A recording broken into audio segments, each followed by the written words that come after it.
Bonjour et bienvenue dans cette analyse stratégique qui va révéler pourquoi vos concurrents espèrent secrètement que vous n'êtes pas en train de regarder cette vidéo. Je suis Corentin, expert en transformation digitale chez CMJ Consulting et aujourd'hui je vais vous dévoiler les mécanismes cachés de la compétition dans le secteur des poêles à bois et des poêles à granulés à travers le prisme de la théorie des jeux. Alors si vous dirigez une entreprise d'installation de poêles, si vous possédez un magasin spécialisé ou si vous êtes artisan dans le chauffage au bois, cette vidéo va changer votre perception de la concurrence. Parce qu'aujourd'hui je vais vous prouver mathématiquement pourquoi la plupart de vos concurrents maintiennent inconsciemment un statu quo qui les dessert et comment vous pouvez exploiter cette faille pour dominer votre marché local.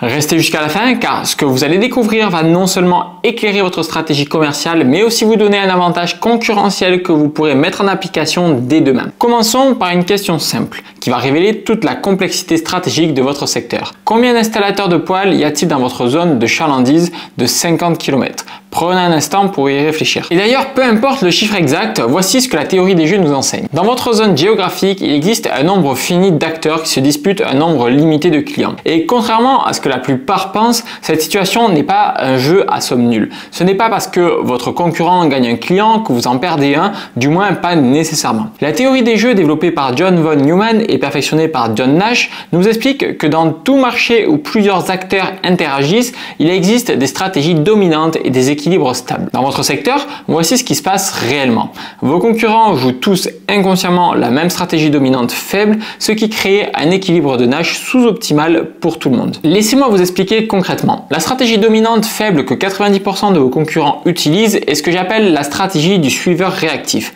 Elle se compose de 4 éléments: attendre que les clients les trouvent par le bouche à oreille, copier les prix du marché local pour rester compétitif et investir dans les mêmes canaux traditionnels que leurs prédécesseurs, les salons, les presse spécialisés, les partenariats avec les constructeurs et réagir au mouvement des autres au lieu d'innover. Et cette stratégie est rationnelle à court terme pour chaque acteur individuellement. Pourquoi? Parce qu'en fait, elle permet de minimiser les risques et les investissements. Chacun de vos concurrents, il se dit en fait, si ça marche pour les autres, ça marchera pour moi. Et c'est ce qu'on appelle en théorie des jeux une stratégie de sécurité maximale.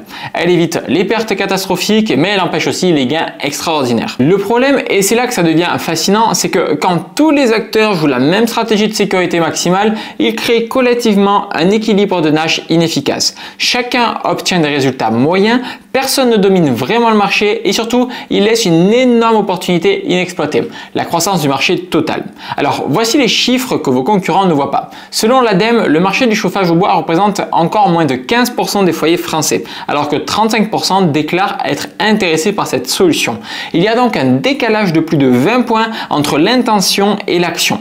Alors, pourquoi ce décalage? Parce que la stratégie collective de vos concurrents ne fait rien pour réduire les freins à l'adoption. Manque d'informations, peur de l'investissement, méconnaissance des aides, crainte de la complexité technique. En d'autres termes, pendant que vos concurrents se battent pour se partager les clients qui cherchent déjà activement un poêle, ils ignorent complètement les 20% de prospects potentiels qui pourraient être convertis avec la bonne stratégie d'éducation et d'acquisition. C'est exactement ce que Nash appelait un équilibre de Nash inefficace. C'est une situation stable où personne n'a individuellement intérêt à changer sa stratégie, mais où le résultat global est sous-optimal pour tous. Maintenant, voici où ça devient stratégiquement passionnant. Dans cette configuration, en fait, il existe une stratégie dominante forte que peu d'acteurs osent adopter, mais qui, une fois mise en place, bouleverse tout l'équilibre du marché. Cette stratégie, c'est ce que j'appelle la stratégie du disrupteur éducateur. Au lieu de se contenter de réagir à la demande existante, le disrupteur éducateur crée la demande. Il sort du jeu de la concurrence directe pour jouer un jeu différent, l'expansion du marché total.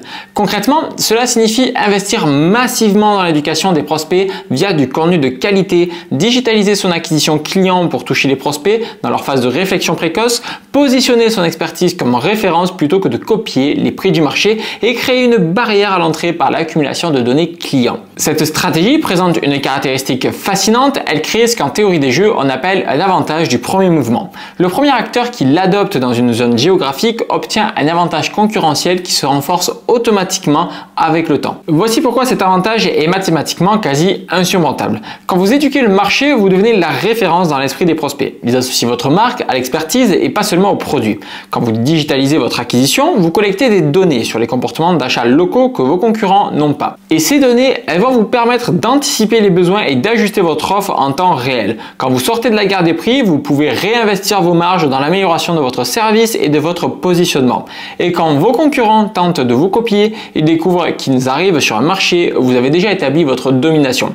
Et c'est exactement ce qui s'est passé avec nos clients. Prenons l'exemple concret, sans révéler de données confidentielles, d'un de nos clients dans une zone où il y avait plus de 20 installateurs actifs.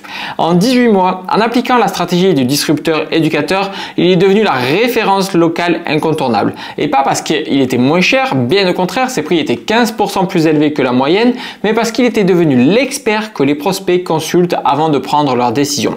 Et le résultat de ça, c'est que ses concurrents, ils se retrouvent maintenant à jouer sur les miettes du marché qu'ils ne peuvent pas absorber. Il continue à se battre sur les prix et les délais pendant qu'il sélectionne ses clients et développe son chiffre d'affaires. Mais voici la partie la plus intéressante de cette dynamique, l'effet réseau.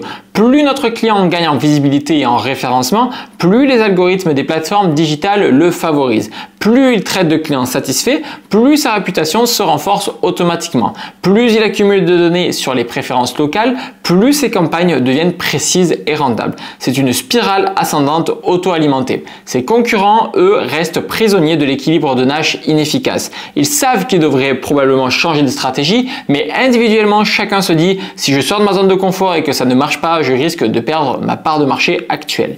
Alors, ils maintiennent le statu quo. Vous maintenez le statu quo, espérant inconsciemment que personne ne viendra perturber leur équilibre précaire. Et c'est exactement pourquoi vos concurrents espèrent que vous ne regardez pas cette vidéo. Pas par malice, mais par instinct de conservation. Ils savent intuitivement que si l'un d'entre eux adopte une stratégie différente et réussit, cela va les obliger à sortir de leur zone de confort. Or, la zone de confort, c'est exactement ce qu'une stratégie de sécurité maximale est censée préserver.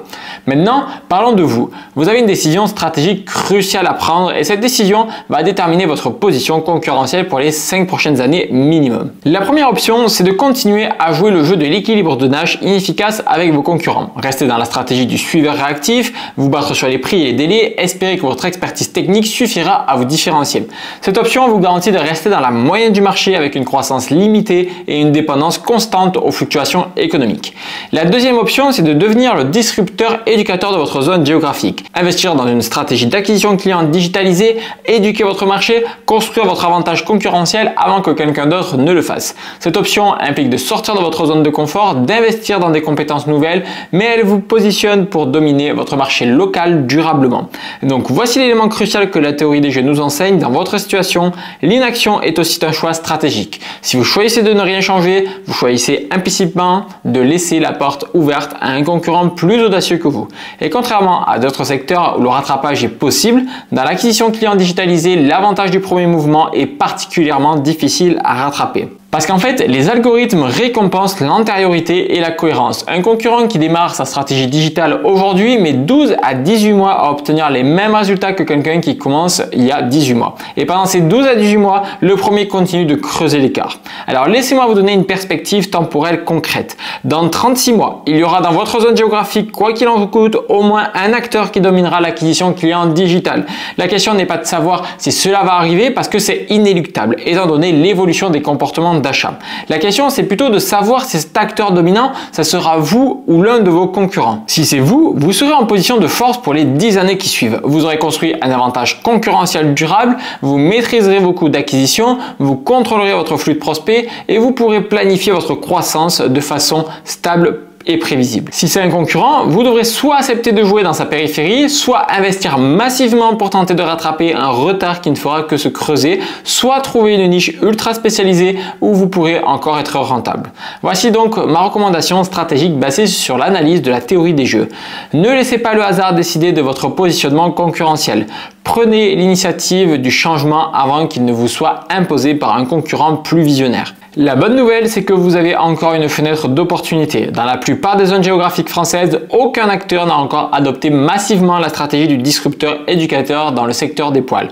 Vous êtes encore dans la phase où l'avantage du premier mouvement est accessible. Si cette analyse stratégique résonne avec votre ambition pour votre entreprise, si vous voulez saisir cet avantage concurrentiel avant qu'il ne soit trop tard, j'ai une proposition concrète pour vous. Je vous offre un diagnostic stratégique personnalisé de 45 minutes où nous analyserons ensemble votre positionnement concurrentiel local et nous identifierons précisément comment mettre en place votre stratégie de disrupteur éducateur. Ce n'est pas un appel commercial, c'est une vraie analyse stratégique basée sur les principes de la théorie des jeux appliqués à votre marché spécifique.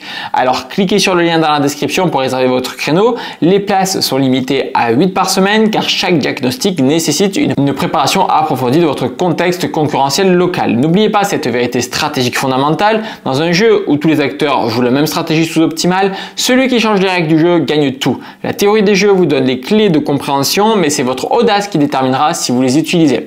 Abonnez-vous à la chaîne pour ne pas manquer nos prochaines analyses stratégiques. Likez cette vidéo si cette approche mathématique de la concurrence vous a apporté un nouvel éclairage et dites-moi en commentaire, êtes-vous prêt à sortir de l'équilibre de Nash inefficace pour votre marché?